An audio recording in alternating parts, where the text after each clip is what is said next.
Good evening, and welcome to Flannel Hill Farm. For anybody that's new here, my name is Brittany. Big K is in the camper. We are cooking some fried collards, I guess. Bacon and some onions and some garlic and some collards and such. Probably make it a little spicy. Normally we just do like fried cabbage, same way, just cabbage instead of collards, but we decided to try it with collards this time. So, we just got back from a motorcycle ride. It's been a good day. We got a bunch done on the ChickShaw, I'll show you that. I wanted to show you and make this a very comprehensive video about our infrastructure on the homestead so far. What we're talking about, what we're doing, and such. You see what the chickens have been doing? Stirring it up. It's pretty good. They've done more since they've gotten bigger. I will say that. I was a little disappointed at first because they weren't digging it up as much. So, these are our big birds. They're so big. Next week, they literally have 7 days until freezer day. So next Tuesday, the 4th of July, we will be butchering them. Got some neighbors coming over.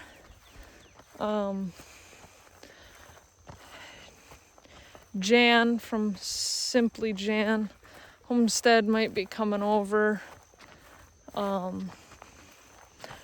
That's that. They got a week left. We got our plucker from Jan. Actually, we got Jan's plucker from Jan.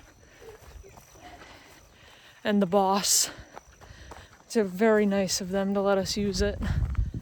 They also gave us another pot to do our scalding in one and our bagging in the other. So that's what we got there. I'll make sure that I video the setup at least. I don't know how much of it I'll show, but I think there's plenty of those kinds of videos out there. But I will definitely show you our setup.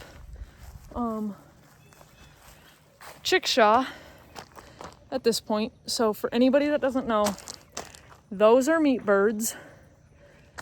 This is for the laying hens. So that is a John Siskovich chicken tractor. And this one is a Justin Rhodes ChickShaw. So my baskets, my nesting boxes are a little bit bigger, only because my birds are a little bit bigger. I got Buff Orpingtons and Barred Rocks, and so they are bigger birds. They're multi-purpose birds.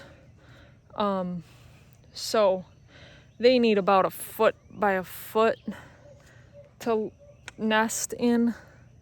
So these are a little bit bigger. Big K is going to have to shave these little edges off here. They stick out a little bit. So he's gonna have to shave that off on both sides, and then we can get all 4 of these to fit. These are our Roosty nesting pads, nesting mats. You can just run them through some water. We're gonna see how they like those. Otherwise, this is coming along. We just got the wheels that we needed today. They were supposed to be here on Saturday. It's kind of a sore subject around here, so I won't spend too much time on it. But I think we've gotten through enough of this build for me to finally let you know how I feel about the instructions for both of these. So this one's not done yet. However, I have quite the opinion so far. Wow, my hair is really messed up from that motorcycle ride. So we'll start with the chicken tractor. Without giving too much away, the chicken tractor, we got the book. John Siskovich, Farm Marketing Solutions, the Chicken Tractor Plan book. Now this is cool because it's all here. It's all in black and white, all on paper. He's got your material list all set up. He's got why he uses what he uses, so why he uses chicken wire, why he uses conduit, all of that. Then farther in, he's got your steps, what cuts to make, which ones to cut and how to cut them, how to make your joints, how to do it all, what tools to use. He's got it all in here. And this was very much like, do this, next, all of it. It's very good. I loved having a book, and these plans were really, really well written. They weren't the best, but they were pretty good. The problem with this book that I have is the way that it's done. I'm trying to find the specific. I should have done this and then told you guys, but so here we have on this page, this picture sure looks like the wire goes around the 2x4, doesn't it? But now on this side, it looks like it goes behind that 2x4. You see that? Now this picture, very next page, this picture shows it goes on the outside because the chickens would be on the inside. So that looks like the chicken wire goes on the outside. Okay. But now this picture sure looks like it goes on the outside, or on the inside, I mean.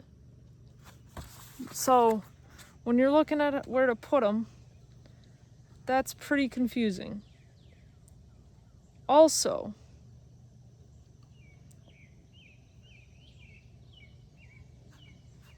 there was another spot when you're trying to figure out how to legitimately put it together, it's a little wonky. And the pictures don't match up, which, I don't know, probably shouldn't irritate me as much as it does. However, it kind of did.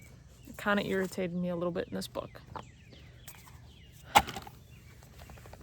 Next, we got this book from Joel Salatin. We were going to do the Joel Salatin version of the Eggmobile and the Millennium Falcon and the broiler shelter and all of that. But we found that, well, we heard that this was a little too hot down here. This way of doing your meat birds was a little too hot for the south down here where it gets pretty humid. So we ended up not doing the Joel Salatin broiler shelter. Then I found that the Eggmobile might do too many birds. I think I would like to get to that point, but I think I went a little overboard with 25 for the first time. So that was not an option at this point. So that's when we came up with the John Siskovich chicken tractor being a smaller, easier way of doing things. Which then the Eggmobile was way too big. So we tried to find a different way of housing 25 laying hens. Which brought us to this. This I like the idea of. I like the size of, and I'm liking how easy this is sounding to move. However, I'm not 100% convinced that this is super sturdy. I have some woodworking professionally in my background, and some of this doesn't make sense to me. I would have done it a little differently, but Big K wanted to do it the way he did it, the way that Justin Rhodes wanted it done. To see first time, we want to make sure that we have it just generic. So we're doing that, and there are some things I don't like. The instructions that we have are in an email, and it kicks you out all the time, and you got to get back into the email, click the link, get back into, which is kind of a pain in the butt. Secondly, the instructions are kind of out of order. So he puts them in so that you can make all of your cuts on everything right away, and then you could start putting them together. However, the cut instructions are kind of out of order, and the instructions are not very informative in general for connecting everything, and you definitely need a lot more screws than he says you do, and all of that.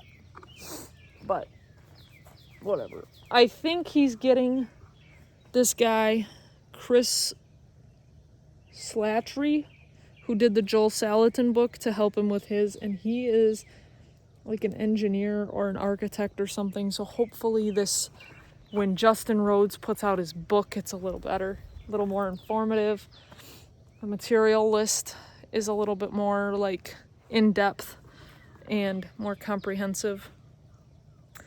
So I'll show you some things. You won't be able to really see them because they got braces on them, but I'll show you some things that I kind of don't like, and you then know where my irritation comes from. So let me bring you down here. I don't know why this one's so hard to move. So if you can see this, this is where the 2x4s meet down here, right there where that gap is. And then the corner post, it matches up. So this seam here runs all the way down to here. And it's connected with this brace, but if we were to do this the other way and you were to spin this, then your seam wouldn't match up, which is a lot stronger in the wood world. However, you're going to tell me, but Brittany, this is connected. This connects them. Yes. These are 2x4s. These up here are 2x2s. A lot stronger wood, not so strong. So, that's one of my problems. A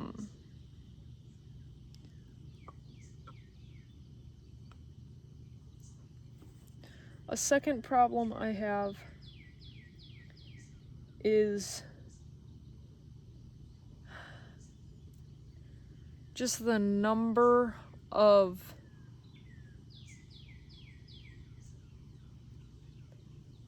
brackets that you're using, but you're not really solidifying your joints. Like on this, you can only use one bracket, because if you put a bracket on the other side, it's going to interfere with your door. That's where your door goes, is between that one and this one. So you'll interfere with your door. But that bracket is the only thing holding that 2x4 there. On the bottom. On the top, it's 2 3-inch screws. But I just don't know. It seems sturdy, I just don't know on our rough terrain, on our hill. I don't know. And there's just little things that, you know, we could have done to make me feel better about it.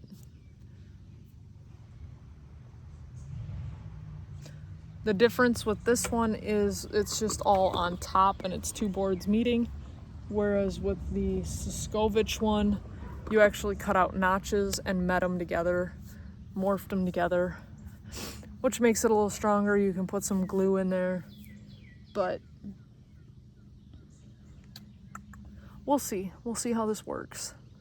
Until I get chickens in there and I'm using it, and I won't really know. I'm just telling you guys as I go what I know, what I've noticed, how I feel about it.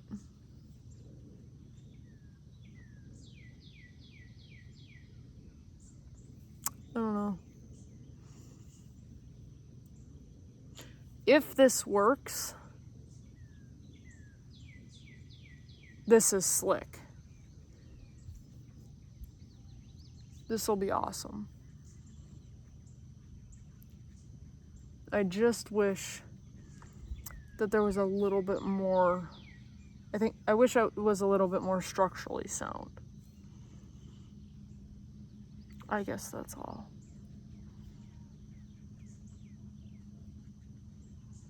And it might be. I might just be overthinking it, but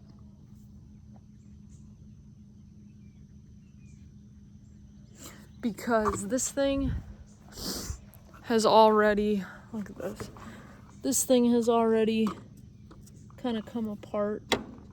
This is supposed to be the thing that keeps them from going into the nesting boxes while they're pulling the eggs out, and I don't know, it already kind of, the screw already broke through, and it's just little stupid stuff like that that just kind of annoy me. So, this is all the wood we have left.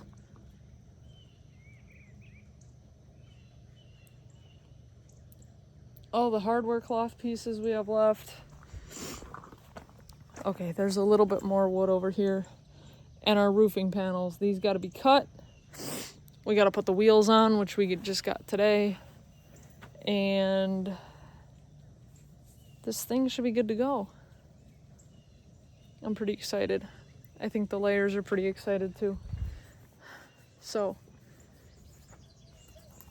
but if I could make a recommendation, I would definitely do the Siskovich tractor. I think it's a good starting tractor if you're just starting out. You're just gonna do 25-30 birds.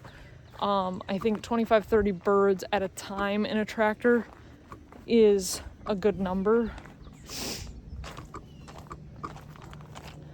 I think getting the book is a good idea. Getting a book of instructions is just a solid idea all the way around because of the ease of getting back to it.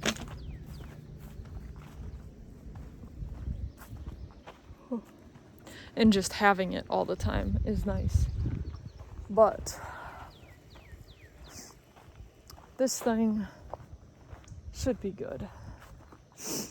The 1-inch wire on the bottom is a little hard to pull and stretch and get tight. But other than that, it's pretty good. Here's our chicken plucker. I'm gonna pull this out, put it in the shed. Chicken plucker, and they gave us another burner so that we can do bagging and scalding at the same time. We got beans every day. Every day I fill kind of the bottom inch of a 5-gallon bucket at least. And that's if Bentley's out here eating some. So really I'd probably get 1.5 inches or so if Bentley wasn't out here eating it. We got melons coming. I got volunteer melons or pumpkins coming. We got all kinds of stuff happening out here. Ooh, oh, look at this. We have a melon. Look at that. That's a melon. That's exciting. I don't know what this is. What is that? Anybody know what that is? What is that?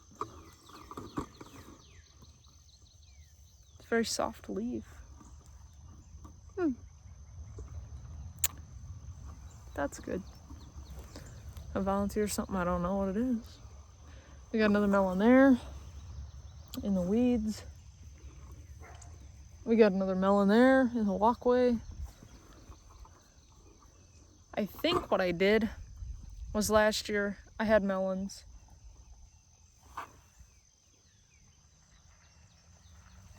And they grew out, and some of them, I don't know, the critters ate them or what. But they got kind of gross. And so I just left them. And I think some of those seeds have now sprouted. Which is fine. That is fine by me. We got a neighbor who really likes watermelon. So some of these little bean plants, I'm just letting them grow their beans out, and I'm gonna leave them.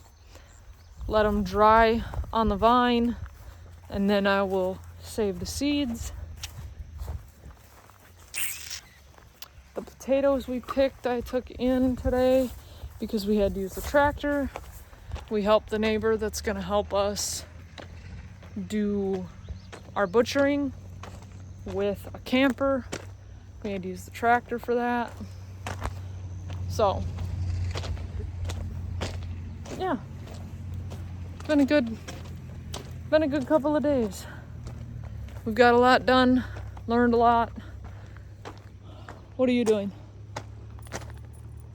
What are you doing? You gonna show everybody your toenail that you broke? Come here. You sit.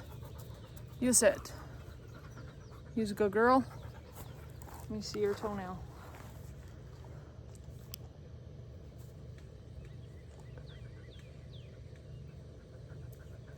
There you go. I got it, so now it's not pinching you no more. She breaks them, but she breaks them in the right spot that when she steps on it, it'll pinch. It'll pinch the quick and the nerve that's in there. And so she starts to limp. So I just pick it off so it doesn't pinch her anymore. And she's good to go. Right? You good to go? Thanks. Thank you. Ready to go inside? I gotta go finish cooking fried collards. You like collard greens? All right. On your way back down the hill, if you wouldn't mind liking, sharing, subscribing, hitting that little bell notification button thingy. And on another note, we are looking at a logo, and we had an idea I think you guys are gonna like. We got somebody that's looking into it, thinking about it, ideas, you know, artists. They gotta think about it, come up with their ideas, put it on paper, not like it 500 times. So we got somebody working on it. But I appreciate y'all.